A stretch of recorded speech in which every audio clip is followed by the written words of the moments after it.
Good afternoon. My name is Dan Gillison, the CEO of NAMI, the National Alliance on Mental Illness, the nation's largest grassroots mental health organization.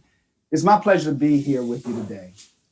More and more people are experiencing mental health challenges, whether it be from fears about COVID-19, isolation, economic uncertainty, or racial injustice. Our nation is facing what we call the epidemic within the pandemic.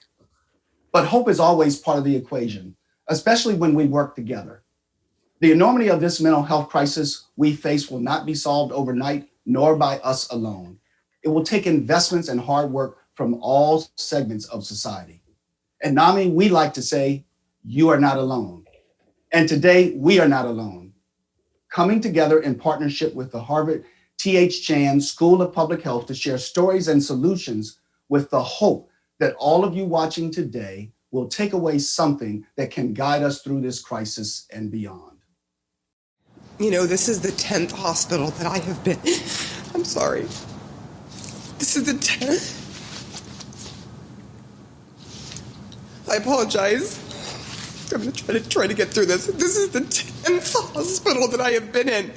And to see the way that these families have to live after this and the heartache that goes so far and so wide.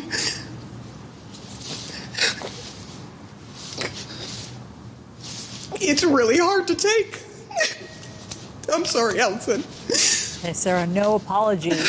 No apology needed. No apologies needed indeed.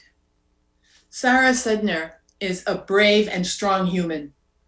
Her pain is palpable. Her tears, her desperate plea lay bare the enormous weight this pandemic has had on all of us. Reporters, just like doctors, nurses, and social workers, teachers, and so many more, are often expected to hide these emotions and to put on a strong face. But Sarah's emotions show us all that the magnitude of this pandemic is inescapable, and that the last year has been terribly damaging to our collective mental health, which is precisely why today's conversation, mental health in the time of COVID-19, is so vital. Good afternoon. I am Michelle Williams, Dean of the Faculty here at the Harvard T.H. Chan School of Public Health. And it's my great pleasure to welcome you all to this discussion presented in association with the National Alliance on Mental Illness, NAMI. Even before the pandemic began, the enormity of the mental health crisis in this country was already a public health concern. An estimated 51.5 million adults in this country live with a mental illness. That is nearly 1 in 5 adults. And now, no one is immune to the psychological toll of this crisis. Day after day, the headlines paint a dire picture, one that shows us how the mental health crisis has exploded, one that shows us the dire strain we are all under. Some of us are experiencing symptoms of mental health disorders for the very first time, while others have descended further into depression, isolation, and anxiety. The psychological stresses of the pandemic has been particularly trying for our most vulnerable, our children, our elderly, and has been particularly impactful in Black, Latinx, and Indigenous communities. The gravity of this mental health emergency is also overwhelming an already fragile healthcare system, and that system could be on the brink of collapse if we don't rethink and reprioritize our approach to mental well-being for our frontline workers. And here's the hard truth. There is no vaccine for mental illness. It will be months, if not years, before we are able to fully grasp the scope of the mental health issues born out of this pandemic. Long after we've gained control of the virus, the mental health repercussions will likely continue to reverberate. My hope is that in having conversations like the one we will have today, we will continue to destigmatize mental illness and help others realize that there is no physical health without mental health. And with that, I want to express my sincere gratitude to today's panelists and to our moderator, Jane Pauley, anchor of CBS Sunday Morning, for joining us to shed light on this often hidden crisis. Jane, thanks so much for joining us, and I turn over to you. Dean Williams, I thank you, and you as well, Dan. It is my pleasure to be here, and I am so grateful I am not alone, as you will be meeting the experts in just a second or two. I am conducting this conversation. My only credential is that, like many of you and people you love, I've been there. I was diagnosed with a first, so far only episode of bipolar depression 20 years ago when I was 50, treated over a 6-month period in 2001, and able to return to work on a primetime news program called Dateline on September 10th, 2001. So of course, the next day was 9/11. I remember feeling that everyone then felt like I did. The fear and the anxiety and the depression that reached further and deeper, touching more people than ever before in my lifetime. I didn't think anything would ever match it, much less exceed that crisis in mental health. But today, our global viral pandemic has created a parallel pandemic. And joining us to talk about it are the experts and important people that I want you to meet.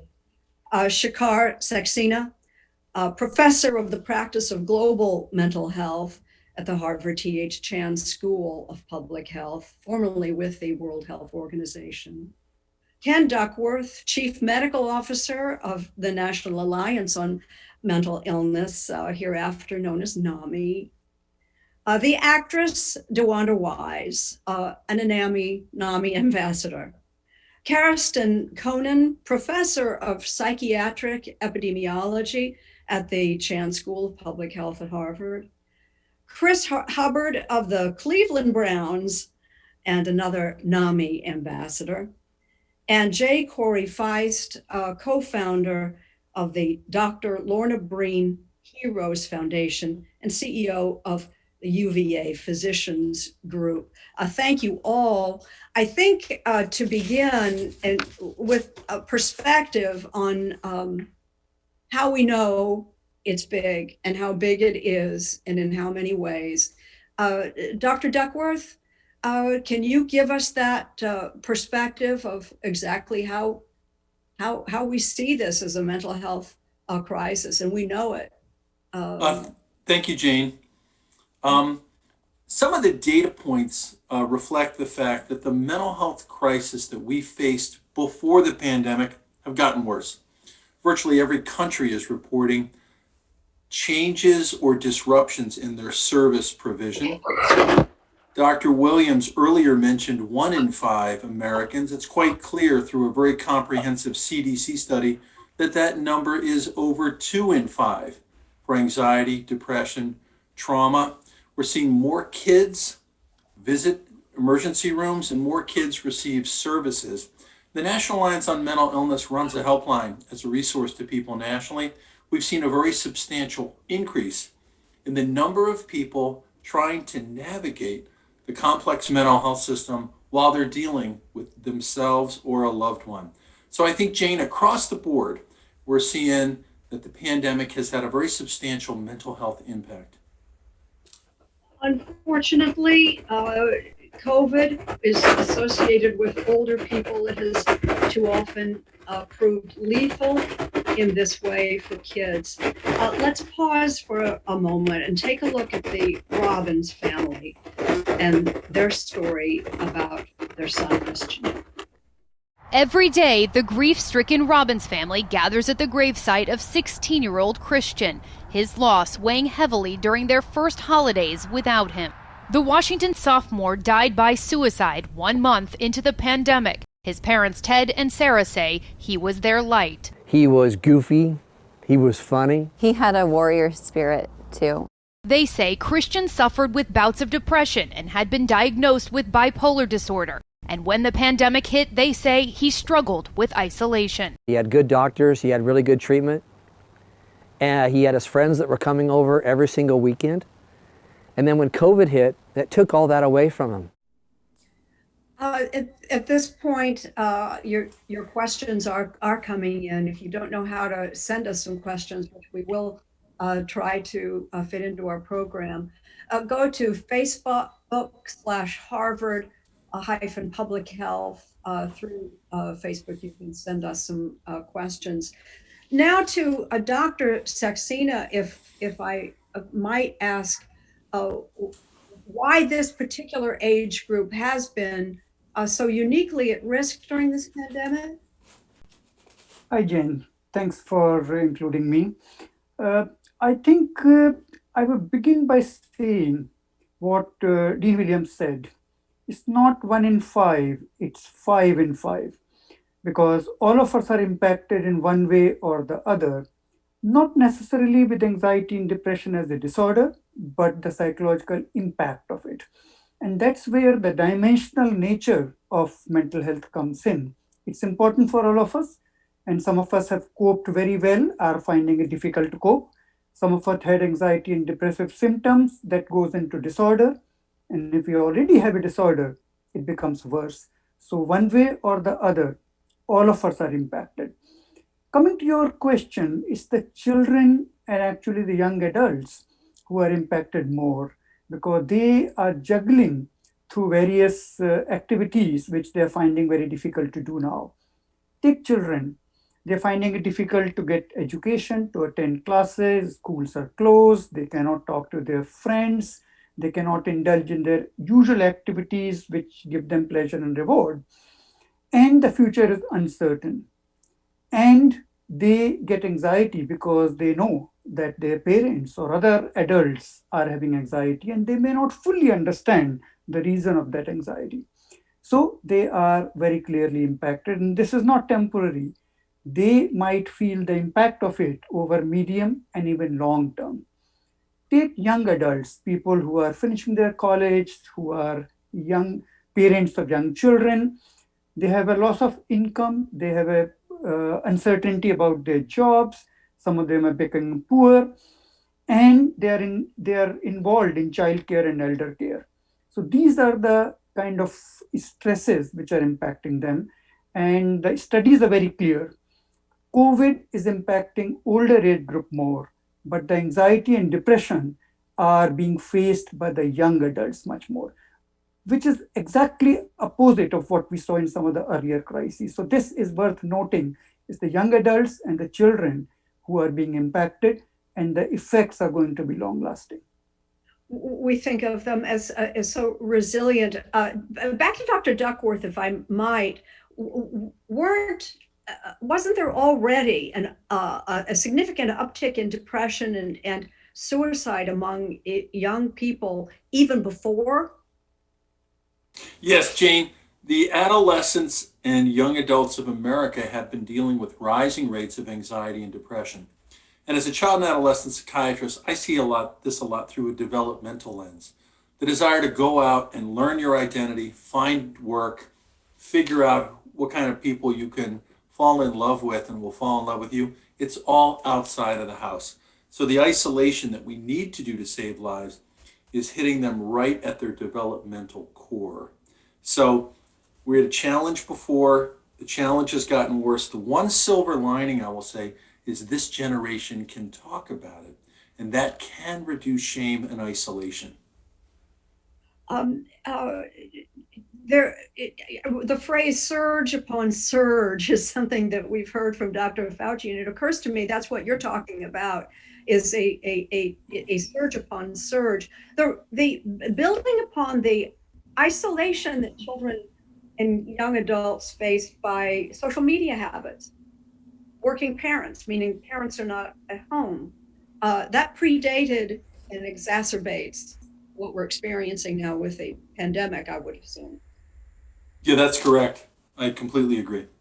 Yeah, if I can go to DeWanda, you are you are a young adult and experienced anxiety and depression at such a young age. How old were you when you first felt it and recognized what you were feeling?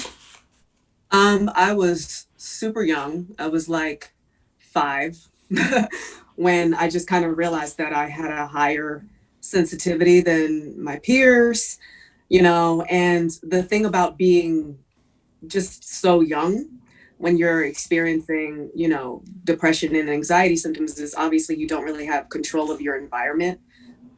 So if your grandparents babysit you and they're watching the news all day and, it's deeply upsetting, there's really, there's just, you have very little control. And I think for parents of, kids and young adults, it's kind of paramount to look for signs of, like early signs, like I had symptoms of control really early on, like that can be kind of early manifestations of like anxiety specifically. If your kids are especially irritable, really like a little extra angry, even in this moment, like during the pandemic, I found that I call it my bandwidth, like my fuse is none, you know?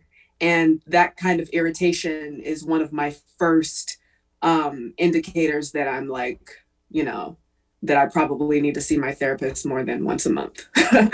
So, Did you first see a therapist, one wise? I didn't see a therapist. I couldn't afford a therapist, or think that I even had access to one until my 20s. So I didn't get my first therapist until well into my 20s.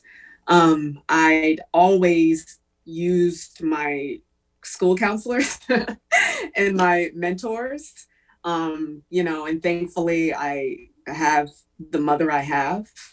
And she's just been a lifelong listener and, no judgment there for my mom. So I didn't see therapy, literally, I didn't see therapy as something I had access to. Like I wanted to be a therapist when I was from like 11 to 14. And part of the reason why I pivoted was that from my vantage point, it wasn't something that people who look like me or came from where I came from had access to. You are, as doctors have described, a condition, a person of insight, and not all people suffering from anxiety and depression have the insight that you have. Can we move to Dr. Kerstin Koenen, professor at the Harvard Chan School?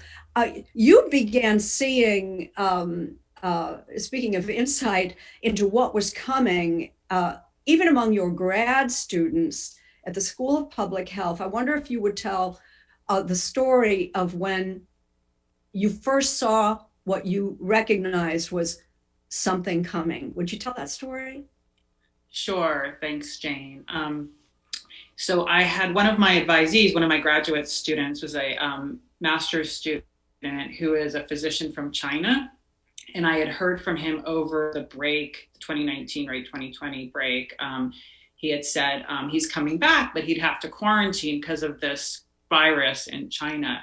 Then when he came see me after coming back to the States, he completely fell apart in my office. He started sobbing and said, what's going on? And he said that talking about the mental health effects of COVID in China, he talked about the physician friends of his who showed post-traumatic stress symptoms from COVID, but also from having dealt with the SARS epidemic, and they were coming back, and whole families that had lost multiple people, and the depression and anxiety rising among his colleagues in his home, and also feeling very torn because he was in the US and he had left people who were suffering. And it was really that conversation that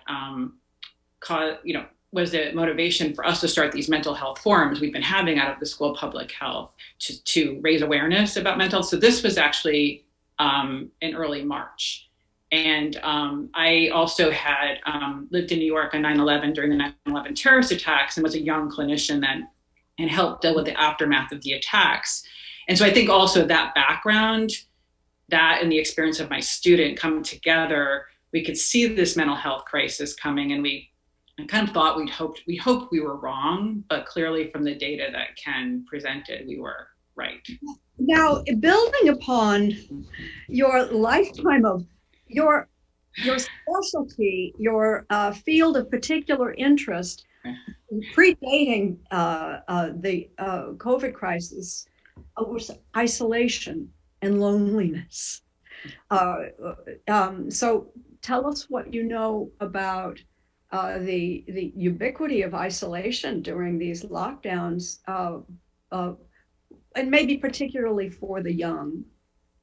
Yeah, I think, Ken hit on some of this, but I think one thing is that just like humans need food and shelter, we talk about that, and we need to protect our physical health, we actually need other people. It's actually a biological need to interact, to touch, to connect with other people physically and emotionally. And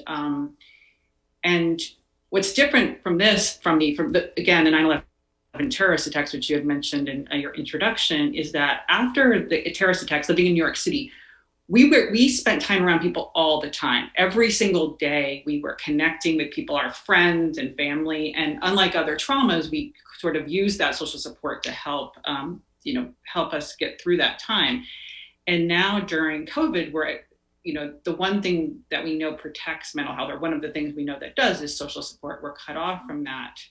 And on top of that, as Ken mentioned, for younger people, it's a time when they're supposed to be connecting with the outside world, their peers. And also we rely a lot on schools to identify abusive situations in the home and to refer kids for services. So they're sort of deprived of all of that while their parents are under more stress. And it's a really concerning situation as this drags on. Especially now we're going into, it's going to be a year many of these kids have been home. And there's not right now, there's hope, but there's not an end in sight, actually. So, it's a concerning situation. And we also know this generation was already having rising anxiety and depression. And, in some particular communities, and this isn't unique, I 20 years ago, I wrote a book I would not have written had my parents still been alive. They would not have understood, me being forthcoming about a mental health problem, which came quite naturally and comfortably to me. Chris Hubbard, you're the Cleveland Browns, and I'm going to take pushback from anybody. As an ambassador for NAMI, your particular mission, though, is to address some cultural community reluctance to recognize mental health, much less seek help for it. Would you tell us what your story is? Yes, ma'am. Thank you, Jane. So, dealing with football, it's a high stress game, a high level game of anxiety, week in and week out. And, for me, coming into the game, I was, I just all in focus and, preparing and all those type of things. But we don't look at the side of being stressed on the outside of the field, the things that come along with football, whether it's family, whether it's different relationships, money, stresses of that, trying to get a contract, things like that. And I think for me, the time that I saw myself kind of like mentally breaking down is when I first got a big contract, which was 4 years ago, going on 4 years ago.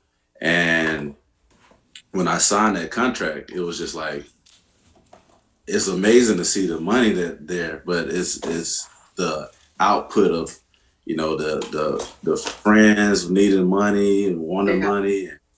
The family, coming out of the woodwork that you didn't even, think you had that want something.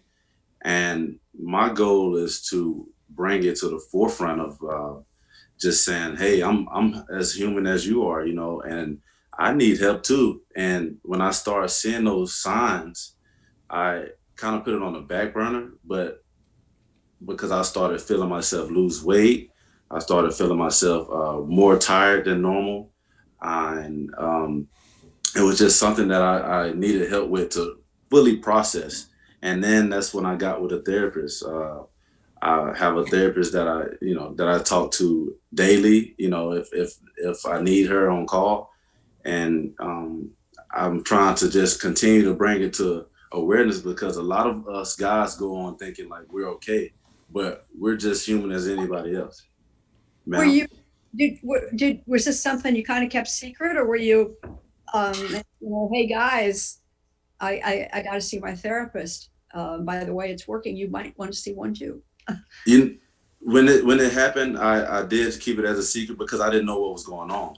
You know, I just thought it was just something that I can deal with on my own. And when it got too stressful and when it got too much, that's when I was like, you know, I don't know how many other guys are dealing with the same thing, you know, and if I tell somebody else, I can help someone else, and just to try to mentally get themselves prepared and just evolve and just grow and just try to learn new systems of helping your mental out. And that's when I started to bring it out, and I started to just come out and just tell everyone that's on my team, like, hey, this is something that I'm going through. I've had breakdowns before, and then I can help you out too as well. You know, Chris, my mom used to always say, y'all making me sick. Like, I grew up with a single mom, and she would always say that. And I thought that I thought it was like a Black mama colloquialism, but she meant literally, like, you know, and I think when, you know, now I will have stomach symptoms, like you just said, you know, you start losing weight, you find yourself having panic attacks, you know, and I think that when people think of mental health in general, it's something that's just like, oh, it's in your head, but it really is a physiological kind of impact, and chronic stress on the body over time, like mental health becomes physical health. Right. And I think that's what, you know, a lot of people, especially like Black folks, you know, we get to the breaking point. You know, it takes that in terms of physical health in general, like, you know, we're not going to the doctor unless we have to go to the doctor. And, you know, that is the truth tenfold when it comes to our mental health, you know? You know, I'm going to bring Dr. Saxena back in at this moment because you speak about a triple pandemic experienced, particularly by Black and Brown Americans. What are those triple pandemics? Well, Jane, as I was saying earlier, all of us are affected, but some of us are affected more than others. And existing disparities in the society have increased tremendously. So the first is the impact of COVID itself.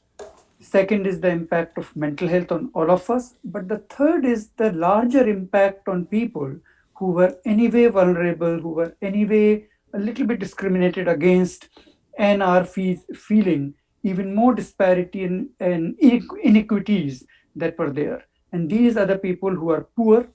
These are the people who are racially in minority, or because of any other reason were socially more deprived than other people. And these are the people who are feeling more anxiety, more depression, and the impact is much, much larger. I would also like to mention one more group. That is the first responders, which includes the public health first responders, the doctors, nurses, technicians, ambulance drivers, but also others who are manning our supermarkets, our supply chain, our food chain, and all of those. When everybody else was asked to stay home, these people were asked to go out in the front line and help. And these are the people who face the largest numbers of infections and also deaths, unfortunately. And the anxiety is much larger. They're working overtime and they're feeling more anxiety and depression, which will eventually lead to burnouts, which we are fearing. The public health system in USA is already very fragile. The mental health system, I must say, is even more fragile. and we are facing a catastrophe, which is the wave that is going to come as soon as those people have a time to think. Right now, they're not thinking, they're just working. And this is going to be another wave of anxiety and depression impact, which will affect our public health system and our society in general.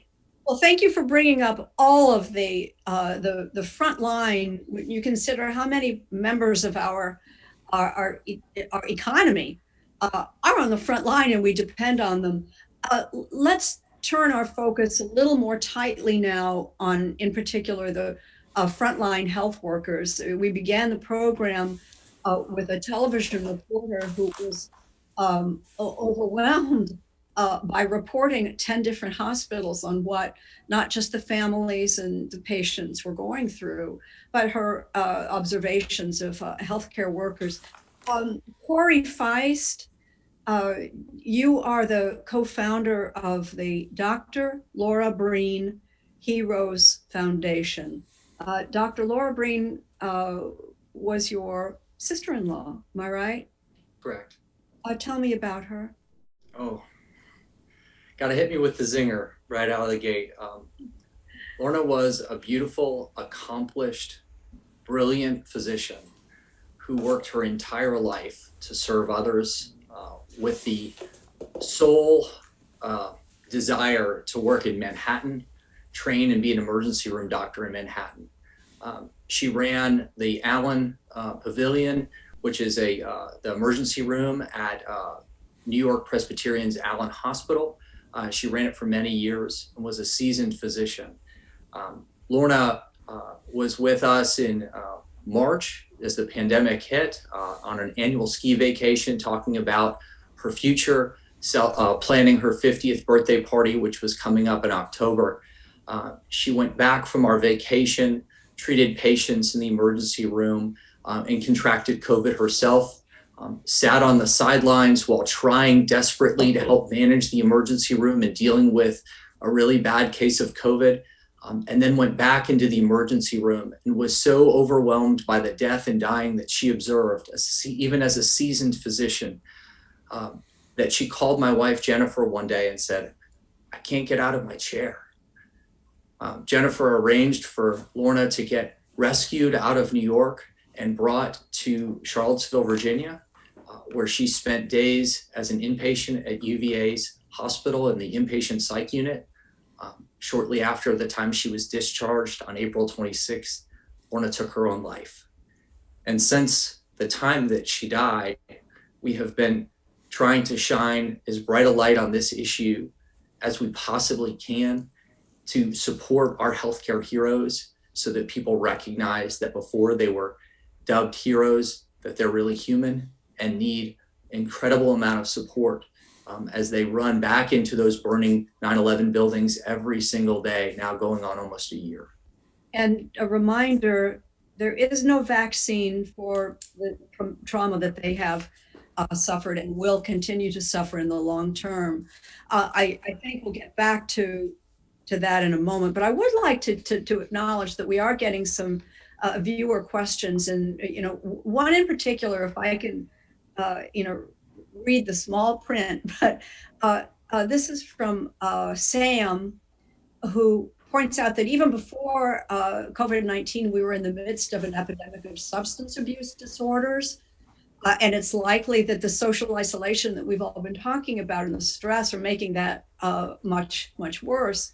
But Sam, asks if group therapy and outpatient treatment options, which are now virtual at best, what do we know about how effective the virtual substitute of treatment for substance abuse might be? Who wants to? Jane, I'll take that one real quick. Even though very few practitioners did virtual or telehealth in mental health before the pandemic, the mental health field did something it's rarely done, which is actually pivot quickly. And virtually every practitioner went from in an office to virtual. And so early data suggests more people are getting help than before the pandemic, and the vast majority of it is virtual. So we had a model of delivering care which was evaluated and found to be effective, that very few people were using. So it's as if all the people in the mental health field getting professional care were tossed into the deep end of the pool, and most of them are swimming fine. I don't think it's ideal for everyone. AA, to get to this question of addiction, has been online for years. And so nobody's arguing it's the same intimate connection as with a person, but you actually can get very good care and very good community through a virtual lens. Talk to your health plan. If you can't find a clinician, call the number on the back of your health plan card. You're paying for health insurance. Make them help you.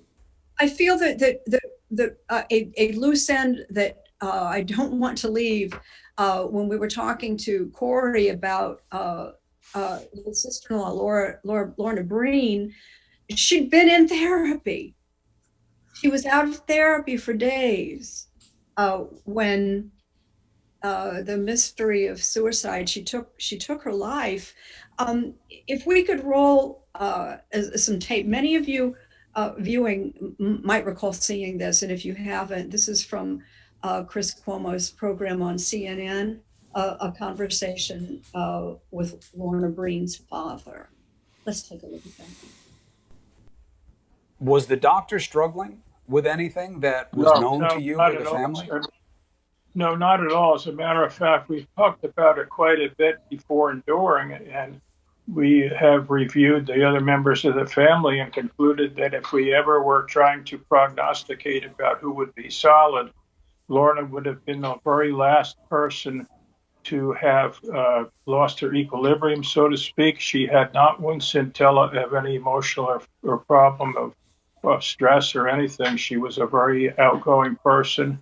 I think when this is all said and done, there's going to be a gathering publication evidence that this virus affects a person's mind as well as their physical being, like their lungs, and that it has worked on the brains of people who have been sick without us even identifying it to begin with.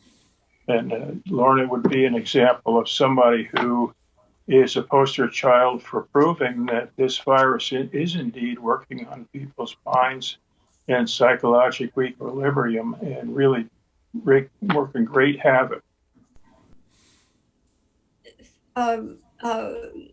Corey Feist, you are working with Senator Tim Kaine from the state of Virginia on some legislation pertaining. What is that legislation? What would it do?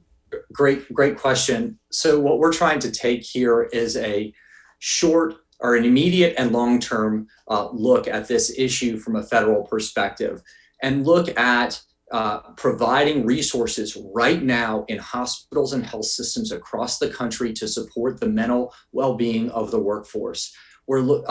So that's a big part of it. Another big part of it is to create a national awareness campaign with national best practices, because taking care of the mental health of the workforce of healthcare workers is a little different than you and me.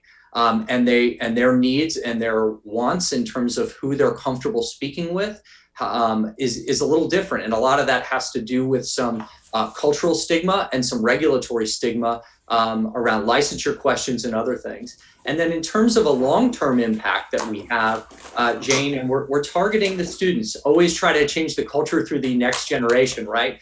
And so looking across the healthcare professional students, whether those be medical students or nursing students or other health professional students, and getting into that curriculum, the training and the knowledge to look out for your own well-being and to look out for the well-being of others. So we are very, very excited about this legislation. Let me just add to it. You know, this country's incredibly divided right now in a lot of ways. And this is one thing that we can all agree on, which is supporting the mental health of those who have given us so much. This is a bipartisan bill. It has many, many individuals from both the House and Senate, and it has over 70 healthcare organizations, both on the physician side and the hospital side, saying this is needed now more than ever. So we are really excited to work with Senator Kaine and the bipartisan group of legislators to move this legislation forward, hopefully in the first Biden COVID relief package coming in the next little bit. You know, anecdotally, I understand that medical schools, nursing programs, doctors have more applicants than ever. You know, perhaps because they perceive these nurses and doctors on the front line as having been heroes. We support them as heroes. We celebrate them as heroes. But are we going to lose? Are we going to lose a lot of them when this is over, if not before? That they can't come back, doctors and nurses who I can't carry on. Well, I would share with you, in my role at the University of Virginia, I have been exposed to a lot of national data on surveys of the nursing population and the physician population, and many of them are expressing right now their desire to leave the workforce in the next 2 to 5 years. So I think we already have a nursing shortage and a physician shortage in this country, but because of the burnout and the mental exhaustion, and now frankly the trauma that they're experiencing on a daily basis, I think it is only human that we will see an exodus from the profession despite their calling to go into it. I mean, this has become an occupational hazard for nurses and physicians to sacrifice their mental well-being while they're in exchange for taking care of patients. And I think you can only sustain that for so long. Well, in the meantime, if I can include widen the front line back out to, you know, as has been observed, the front line includes the grocery workers, bus drivers, teachers, you know, who are forced to continue, not forced, but are asked to continue, or in some cases because of their supporting a family, they don't have any choice but to you know, continue to report to work, and not for that much money either. Is there anything we can do? And this is a question from, I think from Tim. We call frontline workers heroes, but many are underpaid and underappreciated. How can we better reward them? Thank you, Tim. Anybody? Sure, Jane. I'll jump in. This is Kirsten. I think what I'm hearing is we really need leadership at the national level. So we need an Anthony Fauci for mental health. We need a mental health czar in the White House with the same prominence as we have for climate change or for COVID as an infectious disease. We need someone of that stature, because the healthcare workers are so important, as Corey's talking about. And then once you expand it out to other essential or frontline workers, that is millions of people who some of our other guests already said from communities that already were facing disparities in mental health. So it's a huge systemic problem that I really think needs national leadership at the White House level.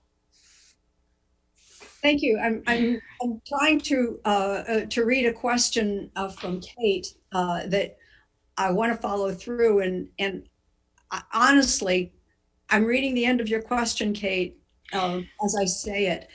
But Kate points out that in pre-COVID, if a coworker or a classmate, a student or a friend was acting different or just seemed down, it was easier to notice and try to intervene. Now we see so little of the people outside our household, and when we do, it's through a computer screen or a mask. And Kate rightly worries that you know, we're missing some signals of people who are in trouble, and otherwise we might observe they need help, and we're not there to notice and help them. That's absolutely true.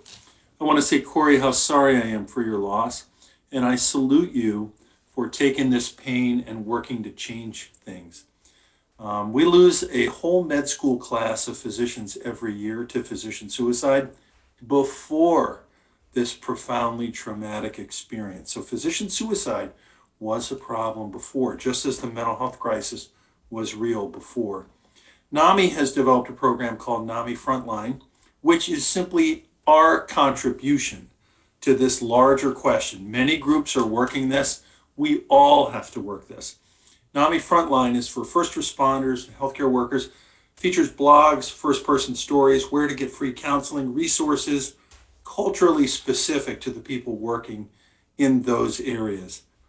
We need to continue to do more. And I think with trauma, reducing the dose is important as well as providing support. So Corey's point about a workforce shortage is an additional challenge because the amount of exposure to the trauma is one of the best predictors of how likely you are to develop post-traumatic stress. Ken, while you're here, and anyone else who wants to contribute to this thought, the ubiquity of news and coverage, people are aware of the stress of workers. They are aware of suicide, and we have a conversation, and I'm wondering if the ubiquity of these stories and our greater understanding is the good part of this that will last beyond COVID, that it has shaken the foundations of that shame and prejudice of an earlier generation of stigma. And maybe we're not going to go back. Maybe we understand the problem better than we had ever understood it before. Possibly the good news here. Jane, if I could start with that answer, and I think that's what we've experienced. The New York Times published the cause of death of my sister-in-law within 15 hours of her death. And at that moment, and after my father-in-law went on CNN later that evening with Chris Cuomo, and Jennifer and I had a moment of clarity, which was we need to lean into this conversation and shine a light on it. And what we've learned in the wake of that is that when the unspeakable happens to you and you speak of it, what it does is it gives others permission to speak who have been hiding in the shadows. Those who weren't brave enough like you were back in 2000 and 2001 to write a book on this. We have to do that in spades, but it is absolutely a benefit of this conversation we're having today. The more we talk about it, the more it reduces the stigma. And if there was any benefit coming out of COVID, I agree with you. It is that we as a country are now speaking of this issue more openly and more honestly. If I could just come back to one thing you were asking before in the question that you read, this issue that we had with my sister-in-law happened in the blink of an eye. And for those, what we said almost immediately afterwards is that if you're worried about someone, don't wait. Don't wait to see them at the grocery store or in passing. Pick up the phone, give them a call, and check in on them. That's one thing we can all do that will go a very long way in this conversation. I think along with what you're saying too is having these conversations in a way, I feel like it's embedded in American culture to talk about something that you've made it through, and discussing our vulnerabilities and where we're at kind of in the moment and as something that's ongoing and not this thing that we've already, that's past tense that we've overcome. Because with mental health, a lot of people suffer by themselves because they're just like, I just need to get through this. I just need to fix it so then I can be positively front facing for the rest of the world, but the more that we allow ourselves to model an in process, and not a kind of final, product, visage when it comes to mental health. It just gives permission for everyone else to do the same. The opportunity around empathy is real. Mental health has become a we, not a they, phenomena. And I want to pick up on this idea of strength and vulnerability. Chris Hubbard could probably bench press a Toyota Corolla. And I think of him as one of the strongest people in the world as a lineman in the NFL. But his vulnerability is his real strength. And I just want to thank you for saying that. I think it's great when people who, possess remarkable qualities join the community of those of us, who are worried about this, because these are common problems. And I do want to thank you for that as well. And just interject based on my personal experience, isolation is what I desired. At the time I might have benefited from help. I kind of liked the isolation. So people who are suffering might be choosing the very thing that they don't need, and I don't know how they're going to have the. I don't know how they're going to reach out. If they need to reach out, someone's maybe going to have to reach out for them. Who wants to speak to the problem that I have raised? Yeah, I think, I mean, Ken said something, which was, it's not, me and you, it's we. And so I think that this is something just like with COVID as a virus, it's sort of all of our responsibility to protect ourselves and each other. We have to do the same thing with mental health. And so we each have to reach out. And one of the things that you pointed out exactly, one of the symptoms of being anxious, being depressed is withdrawing. And so it takes people around who may not, if you're having a good day, because we're all having, our off days, take that time to reach out, to keep the conversation, ask people, is there anything I can do? Keep this conversation opened, even, and be a bit persistent. The person I actually just got an email today from a family member of a healthcare worker who's depressed. And she said he won't go for help. He won't go for help. So, keep the conversation open, take care of yourself, make sure you get the support you need, and keep reaching out. It seems like a simple thing to say, but it's easy when we're all, so stressed to kind of forget to do that. I think if you've seen examples of telehealth on TV, you've heard a lot about telehealth and visits but how do you get them? And that was the question before we began. That was the most common question of people who were tuning in. They wanted to know how to access that televisit opportunity that they had heard about. Your health plan is a great place to start. They have these enormous provider networks, and telehealth was a back road that no one took, and it's now a 16-lane highway. Your clinician who saw you 15 years ago is doing telehealth. I can virtually guarantee it. I know practitioners who are abandoning their office because they don't expect ever going back, because people show up on very high rates, very low no-show rates. And I do want to mention one more piece to this transformation conversation, so I'm not answering this question. Start with your health plan. That's the best place to go. Call the number on the back of your card. A group of CEOs of all the mental health organizations, led by Dan and some other leaders, have really pulled together a unified vision.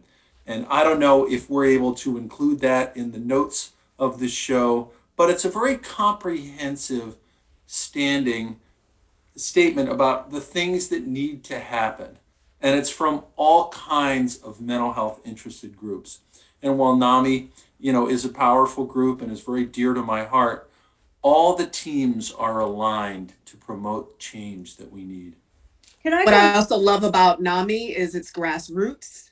So if you do not have insurance, if you're underinsured or you have no insurance at all, they're still, including NAMI, but organizations like the Love Foundation that provide access to lower, no cost therapy. NAMI is free and it is everywhere. I just want to emphasize that. You will be treated with love and support. And thank you for mentioning Chris, that. Again, I've interrupted you. I'm being so rude. I'm eager to get a question to Chris, because we came close to it, but we didn't actually go there. And I'm talking about, we've got DeWanda Wise, who was so articulate and comfortable with her story, and you too, Chris. Are you the exception? Do you find among the people of color that there is more or same willingness or lack of willingness to get help? I think for us, we growing up, we kind of just like put it on the back burner. Whereas we think we're okay and everything is fine. Growing up, you hear things like, "Man, you're all right." You know what I mean? You're fine. Keep going. But in the back of your mind, you're like, "Man, something is really going on." and I kind of need some kind of help. And I've seen it firsthand with one of my friends in high school. He committed suicide because he was being bullied of his gender role. You know what I mean? And I've seen it firsthand on what happened to him. And as the years goes on, I think about those things like what could I have done to like help him out, or said something, or to make him get some kind of help to reassure that this is something that you may need help with. And now that I'm seeing things happening, this is why I bring it into the locker room. I bring it to guys that that think they're big and strong and think they can do it all on their own. And at the same time, we all need that help. And a lot of us as Black African Americans, we just think it's okay, and it's okay to just keep moving on when it's not. So I just want to just continue to do what I do and bring it along and make it, worldwide if I can. What did you think when Michelle Obama on her podcast talked about suffering from low-grade depression?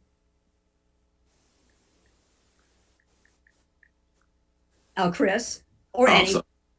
I'm sorry. I mean, she is the most famous Black woman in the world, the most respected.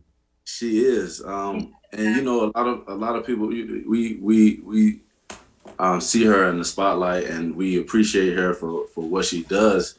And a lot of people do low grade, depression, because they just think it's nothing wrong with you, but at the same time it is, and we need to continue to get that help that we need for if we have depression. And I love that she did that, because it just brings the awareness much brighter and much stronger to the awareness of it. And we all need to be on board and jump on and continue to do what as needed. Yeah. Here's a question. I've got a question from Henry. It's an interesting question, Henry. He's curious if there is a subgenre of specialists in the mental health field for the pandemic, and if so, who are they? Who are the people uniquely trained to address the problems that go with mental health in the time of COVID? Jane, I'll try with a very humbling answer. I've attended the American Psychiatric Association for the better part of 25 years. I have never been to a pandemic mental health teaching course. But I like to remind people, this is my first pandemic too. And we're all in a continuous learning process. We're learning from each other, from our colleagues, from our patients. I would say any licensed mental health practitioner has the skills to help you get an evaluation and to help you ballpark. Is this a panic disorder? What are the treatments for that? Is this a psychotherapy vulnerability? Could you do this in a self-winding program without a mental health practitioner? Anybody who's licensed knows exposure to trauma, knows how to help people foster connection. So I don't think there's a specialist in this particular area yet. I bet in 3 years, there'll be 100 conversations at the American Psychiatric Association on pandemic mental health, and a specialty may emerge. That's a very interesting question. I have made an allusion to Michelle Obama and the fact that what she said, I don't think was merely related to the COVID, but that surge on surge, that triple pandemic. I mean, we're living at a time of great fearfulness from, frankly, the political contentiousness of, on top of everything. There's a lot of good reason. You don't have to be crazy to be scared and anxious and fearful or worried in this age of COVID. All the more reason to reach out for help. People reach out to me for help, and I just say, frankly, NAMI is an excellent place to start. So I'd like to thank you, Dan, once again, and NAMI for joining with the T.H. Chan School of Health at Harvard. Dean Williams, thank you for including me. And to all of our participants, Shakar Saxena, Ken DeWanda Wise, be looking out, for you. You're a brilliant young woman. Chris Hubbard, stay well and continue your mission of sharing the word. Corey Feist, your family's generosity in sharing Lorna's story has just been remarkable. Kirsten Conan, you have me thinking about isolation and getting Jane out of the house more. Shakar Saxena, thank you for your global perspective, and to all who've spent an hour thinking about mental health with us. A cabinet position sounds like a good idea to me. I'm certainly for that. So if I guess that's all that we have time for, everybody take care of yourselves. It's okay to not feel okay is an important message that NAMI would share with us. We are in this together, but sometimes that isolation overwhelms. It's okay to not feel okay in this time of COVID. So take care of yourselves and everybody. Goodbye, everybody. I've been privileged to be here.